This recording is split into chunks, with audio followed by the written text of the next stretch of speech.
So, here we are, part 14. At the end of part 13, we learned a little bit more about the background of this world. But the exciting bit, of course, was the end of part 12, when Stella and Vine had run into trouble with some deads. So, let's catch up with Stella and Vine now. Stella the Zombie Killer, part 14. I can't leave Tash, Vine shouted to Stella as she ran for the garage office. You go to your people, I go to mine, she shouted over her shoulder. But what if there are too many? I'll take care of it. We have a plan for this sort of thing. Go! Deads had cascaded around the tanker that blocked the road, and they had filled the street outside of the garage. Vine hadn't been so close to so many since the early days after the crash, when solar power had been hard to come by. He glanced once more at Stella and made up his mind. He would clear a space for her and then get to Tash as quickly as he could. Stella burst into the office, throwing a glance over her shoulder at Vine as he waded into the deads, his massive weapons swinging and clubbing the staggering horde back. She knew that he wouldn't wait for her, but she was grateful for the valuable minutes he was buying her. The office was sparse, the plain, dark wood desk empty. Looted, Stella presumed, although what could be taken she had no idea. The calendar was open at August 2020, exactly 3 years ago. Its owner had circled the 20th, a birthday, an anniversary, something too important to forget. Dates don't matter anymore, she said out loud. Then she shrugged, except Christmas. She quickly searched the room for a thumper-type device. It sat on the floor behind the desk, not in plain sight, but certainly not hidden. It was larger than the thumpers she and Hook used, and looked to be solar-charged. She briefly considered taking it for Gregor to study, but rejected the idea. It would be too risky to try to carry it through a horde. The sound of a launching jetpack told her that Vine had gone. She glanced through the office window and saw that the deads had been forced back to the tanker trucks. Tanker truck. Thanks, Meadowman, she said, and turned to kick the thumper. It smashed easily, but she stamped on it some more, grinding the parts beneath her heel to ensure that the signal was killed. If Hook and Gregor were keeping watch on the street, then they would be awaiting her return. That way the emergency re-entry plan, or the ERP, as Hook called it, would swing into action. Stella tried to imagine Hook swinging into anything. She couldn't, but she could certainly imagine him battering into things, and that would be just as good. Adrenaline coursed through her body, working its magic. She liked to think of it as magic rather than biomechanically enhanced adrenal glands, the latter sounding so clinical. And of course, no one knew the long-term effects of such enhancement. She was about as long-term as it got, and she still felt fine, better than fine, magical. Magic was easier to deal with than biology. She leaned over the desk and was already sprinting at full speed before she reached the rows of cars. Her Tanto didn't slow her down at all. Her Tanto blade didn't slow her down at all, and she silently cursed herself for going out so often unarmed. She was only a 3-minute run from Vic's, but she had no idea how long the thumper had been transmitting. There could be hundreds of deads there by now, and she would have no way of getting back inside. Well, there was one way. Gregor's Emergency Re-Entry Plan, or ERP for short. But the plan only worked if they could communicate, and for that she needed the thumper tracker. She could see it now on the desk in the concourse. I'll think of something, she said to herself.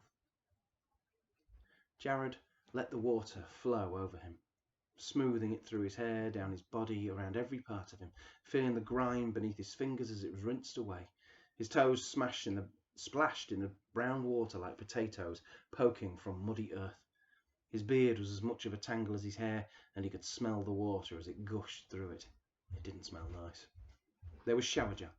At first he had stared at it, the water running off his lashes, obscuring the bright red bottle. He hadn't used soap in 3 years. Then he grabbed it and filled his palm till it overflowed. It smelled of strawberries.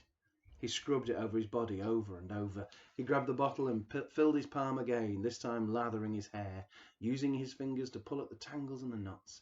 He pulled and scrubbed hard enough to hurt, pulling hair from his scalp and knocking scabs and scars on his body. The pain was like an elation to him. He pulled and rubbed and massaged at his hair and bruised flesh. At one point, he had to reach down and clear the plug hole of hair and filth to allow the water to flow. When he was out, he poured more hot water into a sink and grabbed scissors and a razor.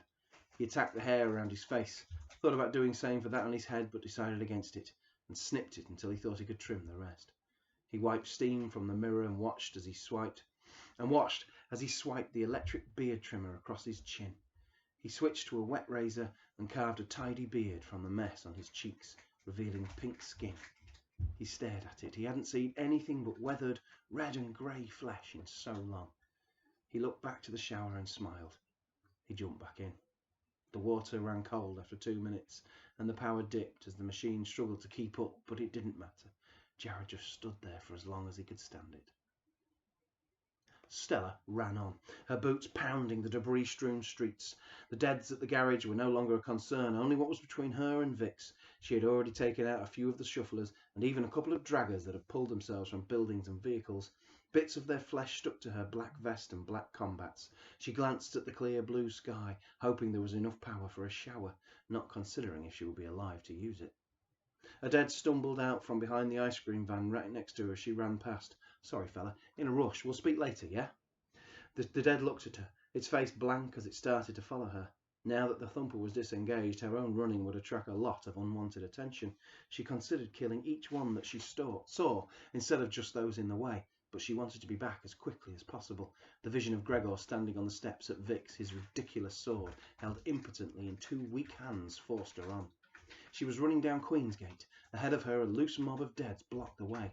There were enough to mean that she would have to be careful not to get surrounded, which would mean taking several seconds on each kill. Too long. Without breaking stride, she ran to the broken cars and leapt onto the bonnet of the first, then the roof, and then, using the rear windscreen as a springboard, a long leap to the next bonnet, her boots making atrocious noise as metal buckled and windscreens cracked. But she ran on, leaping from one car to the next, every dead head jerking around to face her, their bodies aligned with their heads like frayed and twisted elastic, limply springing back into shape. Soon she had a shambling procession filling the street and aiming itself at her running figure. But she was ahead of them all as she rounded the corner onto Cromwell Road and saw Vix dead ahead. Vix and something else, some things else. The sight brought her to a skidding halt. Deads. Hundreds of them. "Well, that's a lot of undead and unwelcome guests," she said. Glancing around, she saw that several of the deads from Queensgate were already nearly on her. "You know what?" she said to the closest dead, as she battered its arms aside and thrust the tanto through its chin and into its brain. As it fell, she said to it, "I don't think any of you guys had an invite. Time to leave." Suddenly, a hand on her shoulder. She cursed herself for allowing the distraction and turned and thrust the blade into its eye. "Fair enough," she said. "Stakes are high. Time for big girl game face."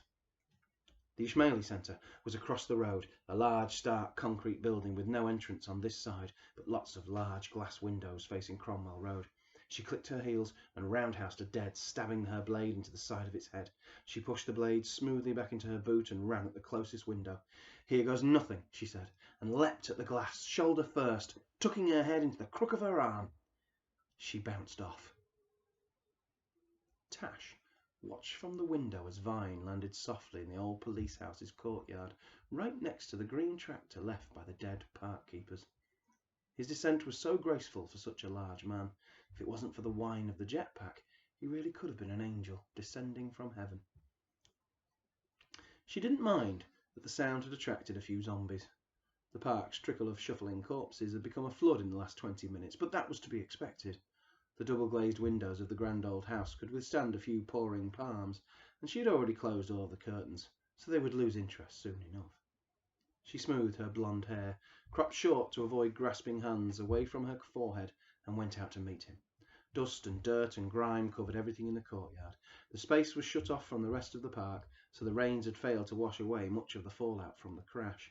Vegetation, most of it domestic, but some less so, its seeds fetched up into the atmosphere and then dumped again far from home, grew everywhere, like a creeping green and yellow creature trying to escape the courtyard and pull down the building in its passing.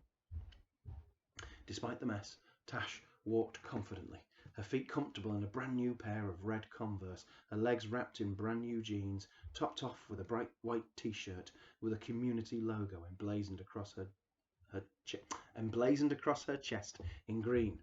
"Welcome back," she said to Vine. "The clothes look good," he said. She smiled warmly. "Thanks. What's that?" She pointed at the huge weapon in his hands. "A whalebone. It's been very useful." Stains of blood and gore decorated either end of the bone. "Certainly looks useful," she said. "How did it go with the Sonoja and her friends?" "Very well," he answered. "They've set up quite an operation in that museum. We'll be able to use much of what they have." Tash nodded. And the biomech, he was there? Just like you predicted. It's Gregor. I knew it. There was no way that the Synosia and Hook could have kept going this long without someone propping them up. Those games athletes are nothing without their maintenance. Tash pursed her lips thoughtfully before continuing. And Gregor, he was the best. That means he'll have all sorts of tech we can use. It'll all be a safe bet that he's got equipment that we haven't seen since the crash. Just the kind of equipment we need. His workspace was hard to assess because of the angel parts, but it certainly looked well equipped. Tash nodded eagerly. This is it then. They're going to be holed up in the building for at least a week once the zombies get around them. That's a week to get you sorted.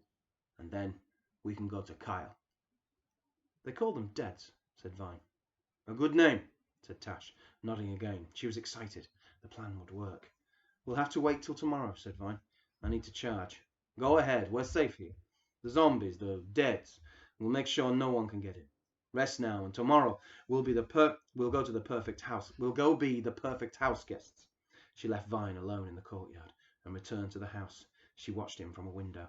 He had climbed to the roof of the green tractor and was just spreading his golden wings, turning the courtyard into a bowl of sunlight so thick it was like liquid, like a fuel, she thought to herself. Tomorrow.